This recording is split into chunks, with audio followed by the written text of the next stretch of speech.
நீங்கள் யாரை நேசிக்கிறீர்கள்? உங்கள் வாழ்க்கையிலே மனிதர்களை அதிகமாக நேசிக்கிற பொழுது ஏமாற்றங்களை பெற்றுக்கொள்கிறோம். ஏனென்றால் மனிதர்கள் உங்களை பயன்படுத்தி கொள்வார்கள். ஆனால் நீங்கள் கர்த்தரை நேசித்து பாருங்கள், கர்த்தர் உங்களை பயன்படுத்துவார்.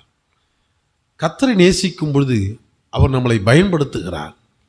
அவர் பயன்படுத்துகிற பொழுது கனத்தையும் உயர்வையும் ஸ்தானத்தையும் கொடுத்து எல்லார் மத்தியிலும் கௌரவப்படுத்துவார்.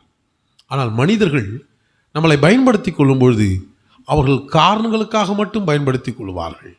ஆகவே நீங்கள் மனிதர்களை நேசித்து தோற்று போயிருக்கலாம். ஆனால் தேவனை நேசிக்க நேசிக்க அவர் நிச்சயமாய் உங்களை பயன்படுத்துவார். உங்கள் வாழ்க்கையிலே கர்த்தரை நேசியுங்கள், நீங்கள் பயன்படுத்தப்படுவீர்கள். மனுஷரை நேசிக்க போதோ அவர்கள் உங்களை பயன்படுத்தி கொள்வார்கள். ஆகவே உங்கள் அன்பு தேவன் மீது இருக்கட்டும். உங்கள் அன்பு தேவன் மீது இருக்கட்டும்.